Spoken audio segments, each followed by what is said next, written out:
तो नमस्ते डियर। आप लोग के रिक्वेस्ट पर ही आप लोग बहुत कहते थे कि सर पढ़ाइए सर पढ़ाइए, मैंने जीरो से पढ़ाइए, इंग्लिश जीरो से कैसे ट्रांसलेशन बनाया जाता है वो सब पढ़ाइए। तो आज हम आप लोग के लिए ही लाए हैं, जैसे हाउ टू ट्रांसलेट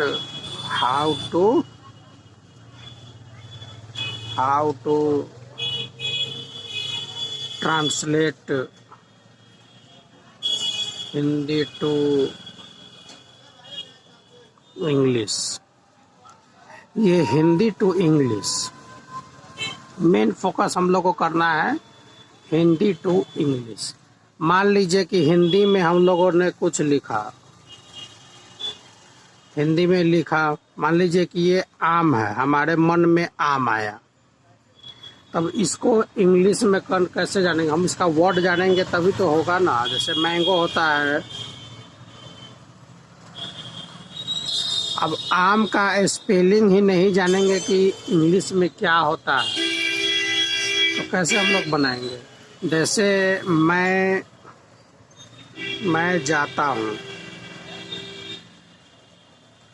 तो इसको हिंदी में तो हमारे मन में आ रहा है, लेकिन अगर मैं ये नहीं जानूंगा कि मैं का इंग्लिश में क्या होता है, जाना का क्या होता है, हूँ का क्या होता है इंग्लिश में, और फिर इसका स्ट्रक्चर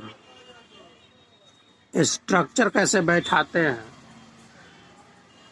तो इसको हम कैसे ट्रांसलेट करेंगे? जैसे मान लीजिए कि हमारे पास मैं के लिए मैं जानता हूँ आई होता है, जाना, जाता क्या है, जाना एक वर्ब है, तो जाना का क्या हो जाएगा, गो होता है। हूँ के लिए क्या होता है, एम आता है। आई का हेल्पिंग वर्ब क्या होगा, हूँ होता है। आई का हेल्पिंग वर्ब क्या आएगा, एम आएगा।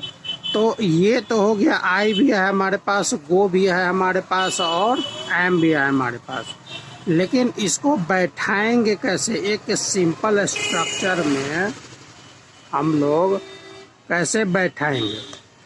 ये स्ट्रक्चर ही जब हम लोग नहीं जानेंगे तो कैसे हम लोग हिंदी से इंग्लिश में कन्वर्ट करेंगे, है कि नहीं?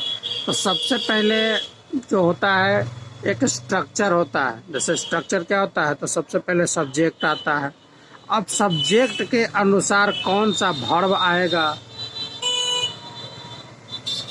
तो सबसे पहले क्या आता है, सब्जेक्ट आता है, फिर वर्ब आता है, फिर उसके बाद ही कोई ऑब्जेक्ट या उसको हम कोई रिमेनिंग वर्ड बोलेंगे, है कि नहीं? रिमेनिंग वर्ड इसको बोलते हैं।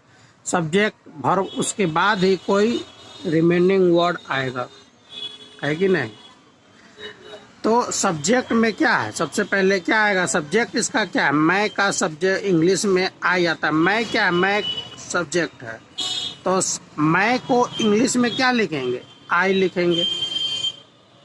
अब आई का वर्ब क्या आएगा, एम आएगा, हेल्पिंग वर्ब। अब उसके बाद रिमेनिंग वर्ड ही आएगा। रिमेनिंग वर्ड क्या है इसमें, जाना है, गो है, तो क्या हो जाएगा, ऐसे सब्जेक्ट, वर्ब और ऑब्जेक्ट। तो ये तो हो गया, ये टेंस पर आधारित है कि नहीं? ये मैं जाता हूँ क्या है, प्रेजेंट टेंस पर आधारित है। तो प्रेजेंट टेंस पर क्या हो जाएगा, आई गो हो जाएगा, है कि नहीं? अब मैं सब्जेक्ट, वर्ब और ऑब्जेक्ट पर के आधार पर एक ट्रांसलेशन देखिए आप। तो मैं लिखता हूँ, मैं गरीब हूँ। मैं क्या हूँ, मैं गरीब हूँ, है कि नहीं? तो मैं क्या है, एक सब्जेक्ट है, गरीब क्या है, एक ऑब्जेक्ट है, और हूँ क्या है, भी एक वर्ब है कि नहीं? अब मैं एक इसको स्ट्रक्चर पर बैठाऊंगा। तो सबसे पहले क्या आएगा, सब्जेक्ट आएगा, वर्ब आएगा, उसके बाद ही कोई रिमेनिंग वर्ड आएगा, जिसको हम लोग ऑब्जेक्ट कहते हैं, है कि नहीं? तो इसमें सब्जेक्ट क्या है, आई, एम। अब क्या है, गरीब क्या है, ऑब्जेक्ट गरीब है, तो क्या हो जाएगा, आई एम वर्ड। मैं गरीब आदमी हूँ, मैं गरीब आदमी हूँ। तो क्या होगा देखिए, अब इसमें मैं क्या है, मैं सब्जेक्ट है, हूँ के लिए एम आएगा, वर्ब है। अब यहाँ पर देखिए ऑब्जेक्ट क्या है, अब यहाँ रिमेनिंग वर्ड क्या है, रिमेनिंग वर्ड यहाँ दो आ गया। तब इसको भी स्ट्रक्चर पर बैठाएंगे, इसको भी अब हम लोग क्या करेंगे, स्ट्रक्चर पर बैठाएंगे। शॉर्ट फॉर्म में लिख रहा हूँ, देखिए STRN, स्ट्रक्चर को शॉर्ट फॉर्म में STRN लिखा जाता है कि नहीं। अब देखिए, अब इसी में सब, अब इसका देखिए subject plus verb plus remaining word. अब रिमेनिंग वर्ड जो आता है, इसके बाद रिमेनिंग वर्ड क्या आएगा, तब इसका भी स्ट्रक्चर आता है, इसका भी क्या होगा, स्ट्रक्चर। तो सबसे पहले इसमें क्या है, आदमी क्या है, नाउन है, आदमी क्या है, नाउन है, और गरीब क्या है, एडजेक्टिव है, गरीब क्या है, एक एडजेक्टिव है। तो देखिए गरीब क्या एडजेक्टिव है और नाउन है। तो हम लोग जानना पड़ेगा बाबू, ये जानना पड़ेगा कि नाउन पहले आता है कि एडजेक्टिव आता है। तो नाउन को मॉडिफाई करने के लिए एडजेक्टिव लगता है, समझे।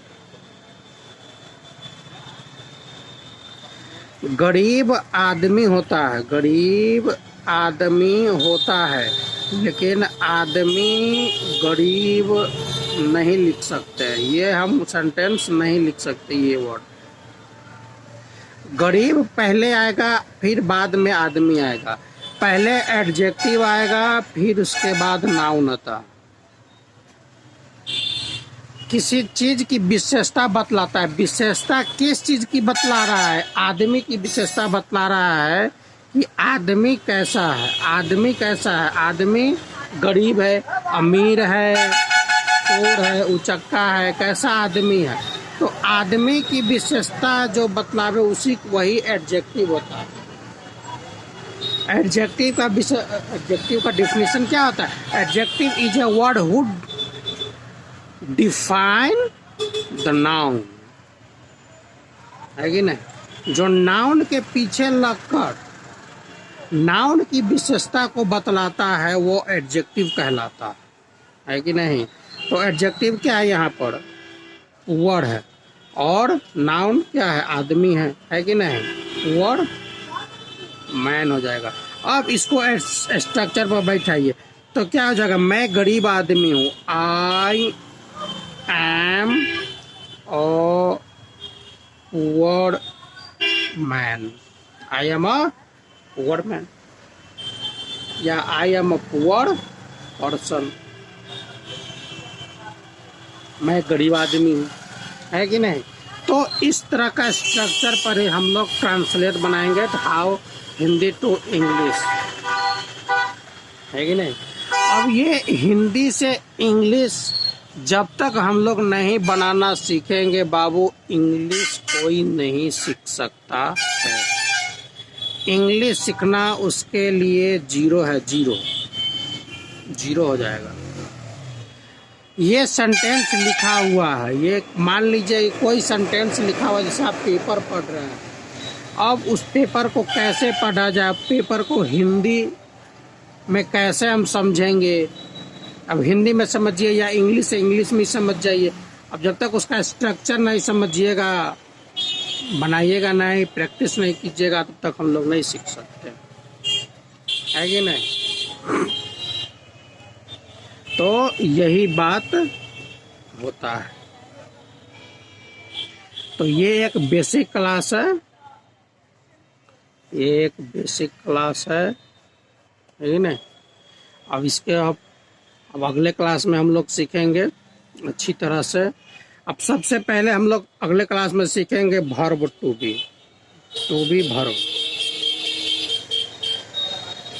वर्ब हम लोग सीखेंगे। सबसे पहले हम लोग क्या सीखेंगे, टू बी वर्ब। तो सबसे पहले इसमें आएगा प्रेजेंट टेंस पर आएगा हम लोग।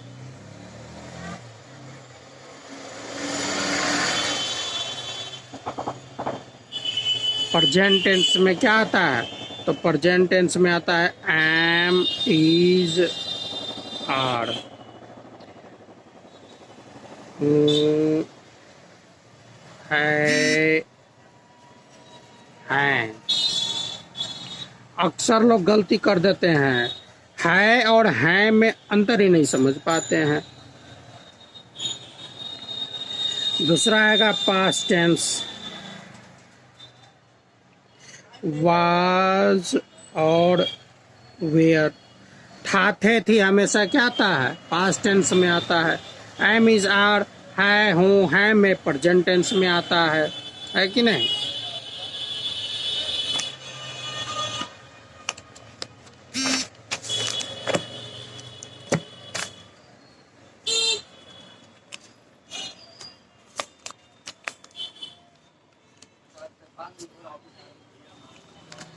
तीसरा क्या आएगा? Future tense.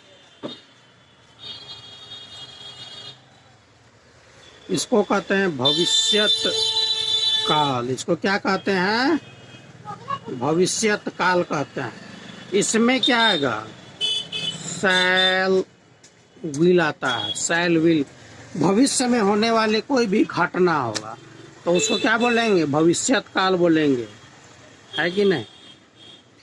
एक आता है इसमें पास्ट पार्टिसिपल पर भी आधारित आपको सेंटेंस मिल जाएगा। पास्ट पार्टिसिपल के आधार पर, जैसे इसमें बिन लगा होगा, समझे? बिन पर आधारित। अब एक आता है प्रेजेंट पार्टिसिपल आता है। प्रेजेंट पार्टिसिपल में क्या आएगा? बीइंग आता है।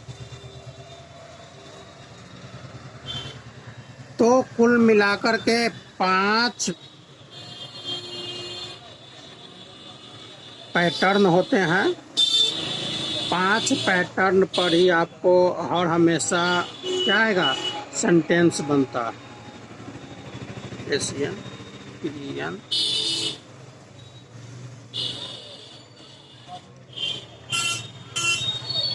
आज सेंटेंस पर ही आपको क्या मिलेगा?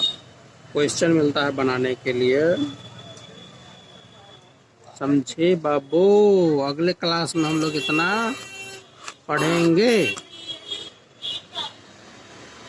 अब अपने से भी कुछ मेहनत कीजिएगा बाबू, समझे? सबसे पहले क्लास में पढ़ने से पहले लोग घर में मेहनत करता। अपने से जितना मेहनत कीजिएगा उतना सीखिएगा। नहीं सीखिएगा, नहीं मेहनत कीजिएगा तो नहीं सीखिएगा, है कि नहीं? तो ये रहा हमारा आज का बेसिक।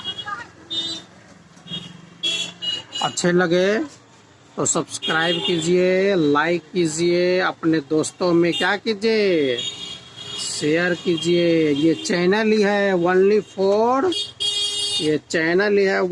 For poor student.